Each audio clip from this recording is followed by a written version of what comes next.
Hey folks, David here with Tomb Runner's Designer Diary number 7, I believe. Feeling a lot better now, getting mostly over that sickness I had. Today I want to show you some of the progress, some of the design I've done in the past couple days here.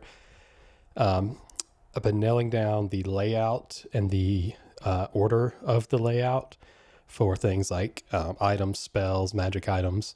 Before I had items and magic items together, but now I have items, then spells, then magic items in that order.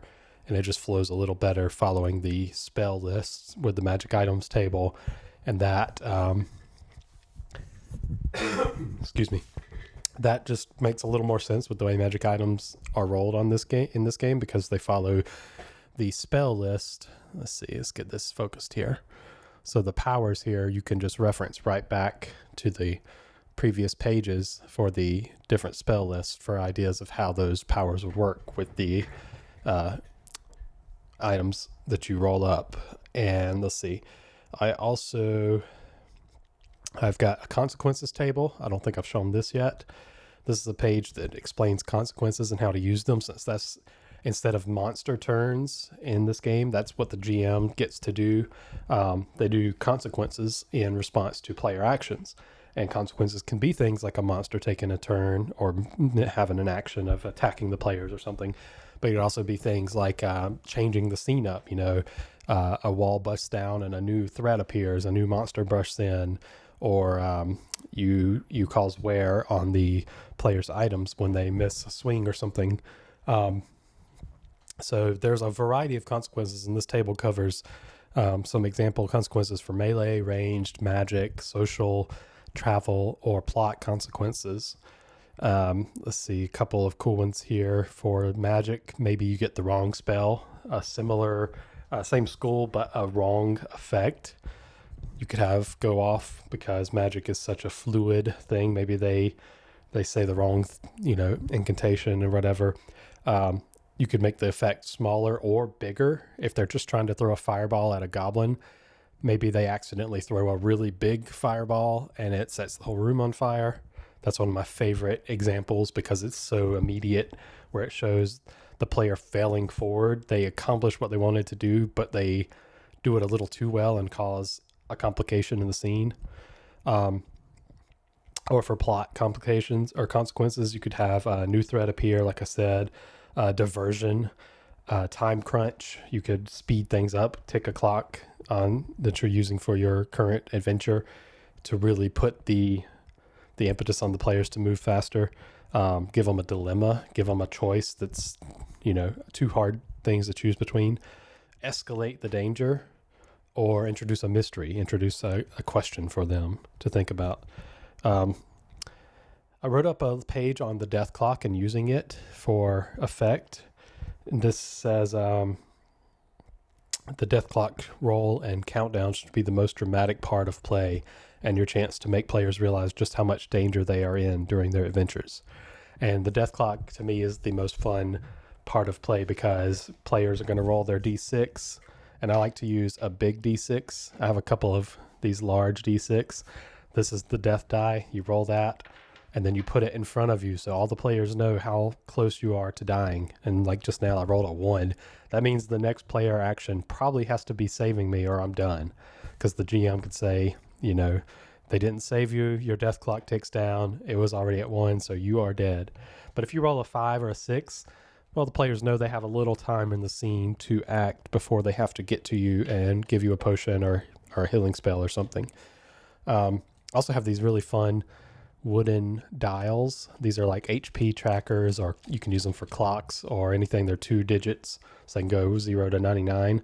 These are fun for death clocks as well. But I generally recommend having some special large D6. I do have this one really large set here.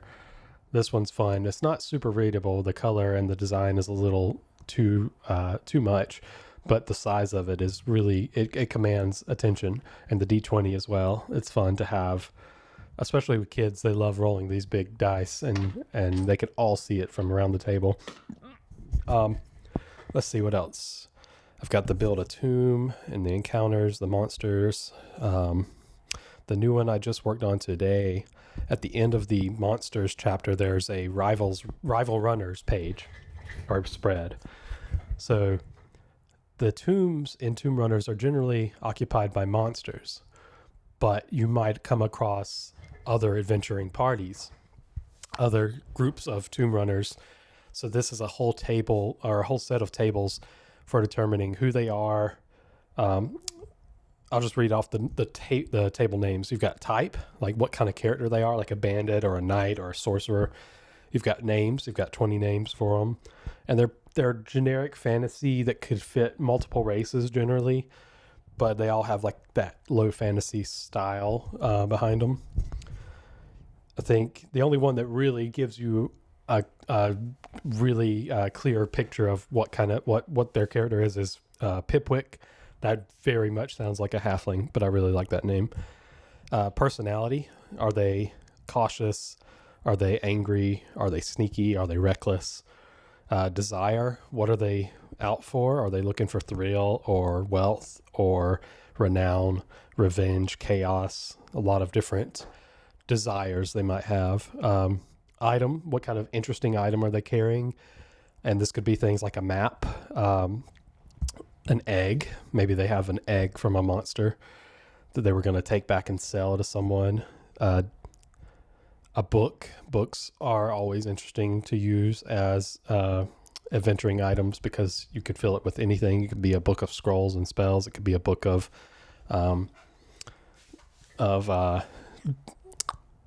items and their locations, like map style.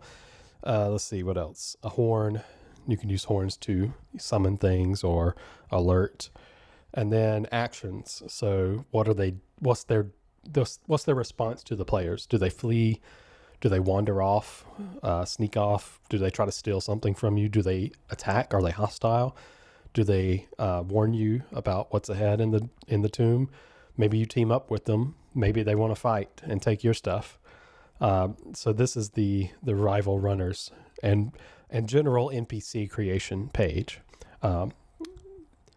Generally, I don't want to fill the dungeons with other humanoids of your type, because then it becomes it leans more into the murder hobo style of play where you're just out killing other people indiscriminately, no matter what species or race your players are creating for their characters. So I want to keep the game geared mostly towards the tombs being filled with monsters. That keeps the tone a little more centered on, this tomb's full of skeletons and ghouls. You should probably kill them. They're evil. They're bad. They're out to do harm to the local societies. So, but it is a grimdark, low fantasy. That was not grimdark. I shouldn't use that term because I usually mock that term. It is a low fantasy, dark, gritty fantasy setting and dungeon crawling. It's naturally a game about violence on some scale. So I wanted to have a way for players to interact with other adventuring parties. And, much like everything in this world, sometimes that means danger and threats. So that's the Rival Runners page. Let's see, what else am I working on? I'm working on a page of potions and alchemy things you can make, like bombs. So generally the potions will be spell effects that correlate to all the spell lists, and potions, you can drink them to obtain their effect, or you could throw them on someone, douse someone in a potion. And if it's like a shrinking potion, you throw that at someone and they shrink if it smashes on them. That's the idea. And then you have scrolls, which are also magic items, and scrolls can perform any spell, but they do require a mind roll because you're reading the spell. Even if you don't have the spell casting ability, the feat that gives you arcane casting spells, you could get a scroll that has the polymorph spell, and you could use that if you roll well enough with mind. Let's see, that's scrolls, potions, alchemy. Alchemy covers both potions and other alchemical concoctions, like a bomb. So there's I don't have it on the iPad yet. It's in my notebook, but there is like a potion of like sticky stuff, like, you know, you throw a sticky substance on the floor, then you could make that with alchemy, or acid. You know, acid's not necessarily magical, it's more chemical. So you can make an acid potion or acid flasks. We can call them flasks versus potions to signify magic and non-magic. So alchemy will cover both. If you have, I think in the job description, alchemist says if you can craft potions for any spells, you know, but also you can craft any non-magical alchemical things like a regular healing potion isn't necessarily magical. It is thematically, but I think it's very important for potions to be a core resource in the game. So I can't tie that necessarily to the restriction of non-magical or magical only. So, and I have to make sure the wording on this is very simple and easy, because it's a 1-sentence description for the job. But it says, here, I'll pull it up. Under character creation,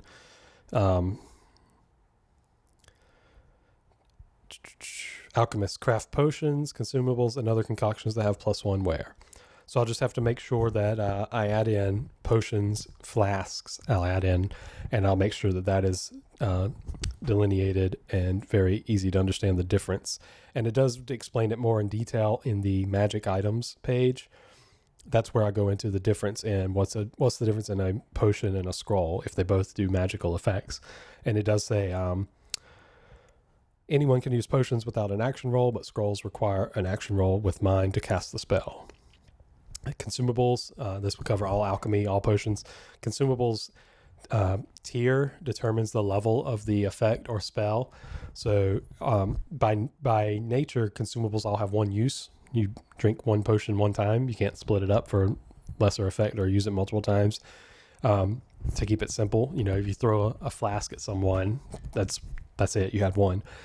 But the tier of the potion or consumable determines the level of the effect or spell. So if you wanted to have a flask of I forget what I call it, some kind of fire, it's a special kind of fire, it's like a more powerful magical fire. If you want to make a flask or throw a flask that does that, then the tier of it will determine how strong it is, how much harm it does, how fast it spreads, that kind of thing, how long it burns if we're talking fire. So that's the idea there. Tier ties into all items. It ties into all things in the game. With that natural, you know, higher tier is stronger, lasts longer, bigger, that kind of idea. Let's see. I think that's it for now. That's what I was working on just before I made this video. The main thing I did today was finish up that rival runners page, and I'm really happy with that. It's a simple 2-page spread, but those 6 tables give you a ton of NPC creation very quickly, very easily. And I find, especially for characters that might be hostile, that you're not sure when you come across them as a player, having simple things like what's their personality? Oh, they're acting kind of cautious, and they want treasure, and they have a mysterious machine as their item. You know, that fleshes out a character a lot better than a pre-written biography of them or anything like that. So just really quick 1-word descriptions of who they are, what's their name, what do they want, what's their action, behavior, that kind of thing. That goes a long way for keeping the game moving quickly and making characters easily and immediately memorable and notable. So that's it for now. I will check back in this week. I have the Dungeon Masters deck proof copy coming, the 2nd edition of that with the new artwork and layout and stuff. And excuse me. It should have been here already. It was supposed to be delivered on the 16th, and it's now the 18th. And it says it's cleared customs in New York, but I still haven't seen it, so I don't know what's up with that. I hope it's not lost in transit, because it takes 3 weeks for it to get printed and shipped from China. It's not the company that I use for actual printing of the decks. So I have a couple boxes left over from the first edition and the first Kickstarter. These are printed locally here in Orlando, but for proofing, they won't print one-offs. So for proofing, I have to use, it's Make Playing Cards, if you've ever used their site, makeplayingcards.com. And they have all the same card stocks, all the same options, same sizes. It's near identical to the local printer I use here. But the cool thing about Make Playing Cards is you can print a deck of 10 cards one time, or you can print 10,000 decks of 100 cards. They can really do anything. It's just more expensive, and you have to pay shipping. You have to deal with customs. Now you have to deal with tariffs. So to give you an idea, the first time I got a proof done from Make Playing Cards, it cost me $25 printed and shipped to get it to my door. This time, for the same exact order, same exact card stock, same deck size, everything, it was $55. So more than double the price now because of printing costs have gone up, shipping costs have gone up, doubled, and then also on top of that, tariffs. And I know that's all in flux, up and down. Who knows? Who can predict it? And it's just really stupid. But that is something I'm feeling immediate effects of, even with something like just a proof printing of the deck here. So it's another reason to keep all my printing as local as possible to avoid that. But even still, the local printing is going to be more expensive this time as well, because 4 years ago prices are not today's prices. So that's the update for today. That's what I'm working on this week. Got a couple more. Let's see. Got to nail down art. Got to start working on the Kickstarter layout, the backer kit, and the Game Found, which I'm not a big fan of, but they are a decently sized platform that I can't ignore. So I'm going to go work on all that this week and start making some more content for the Dungeon Masters deck 2nd edition. So far, I've all been focused on Tomb Runners because it's my new, it's the key part of this project. But the Dungeon Masters deck is the other half of it, I'll say. So the idea is you pair the deck with the book, and then you have infinite content for the book using the deck. And the book is going to have, like I've shown already, a lot of tables as well, but the deck is the infinite tables generator. So this is 100 cards, and if you do the math on it, it's trillions of combinations. It's some silly number, which no one needs 100 different tables for any part of their game, but they're all there. All the options are there depending on what you're looking for. And then you add the modifiers and all that on top of that, and you get to the, numbers that are too big to comprehend quickly. Anyways, that's it. That's all for now. If you have any idea where Mothership was printed, the Mothership core set, Tuesday Night Games, I tried looking through the box to figure out who printed it. I'm assuming it's in China, but I'm specifically looking for who printed their Game Master screen. I really love that size I've shown here. That really, the horizontal layout, and it's about half size. It's like A5 size, but they're all horizontal, 3 panel. So it's like, it doesn't cover your face. It comes up to like your chin. That size is what I'm looking for, because it'll be the same size as this book. So it's basically this book in 3 panels. That's the size I'm looking for the DM screen for Tomb Runners. So I do need to find who printed that, and start getting quotes from them and stuff. And then I can move on to finalizing layout for the DM screen, and getting artwork done for the front side of it. I've got everything else covered. I got my deck printer. I've got my book printer. I just need to source the custom dice, because I do want to get a custom dice set featuring, I don't have one on me here, I don't think. Yeah, here it is.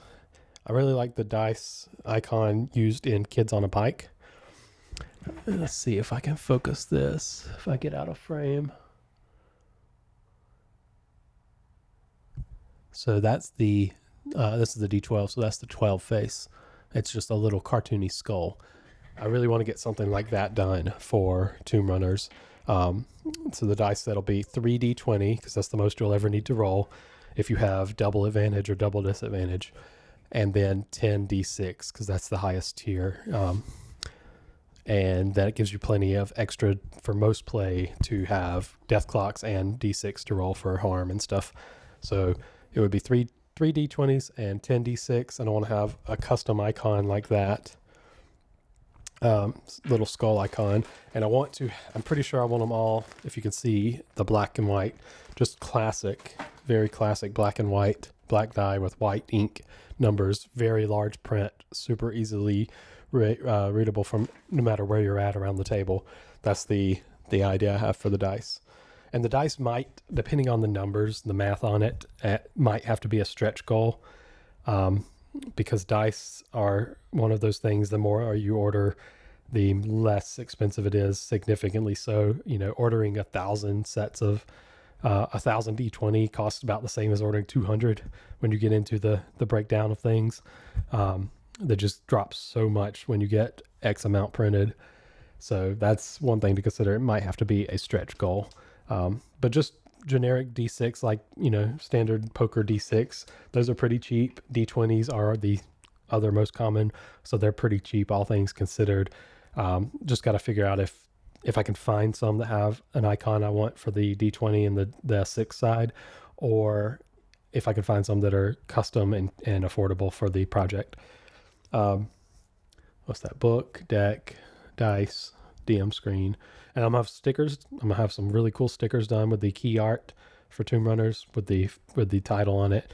I want to do black with like, what do they call it? Not fluorescent, but like the shimmery gloss for the white part of the image. So it'll be black and white, but when the light hits it, it shines and has that luminance. And get the cover art done, that sticker, and then the new back cover or zine edition cover with the D6 gelatinous cube idea.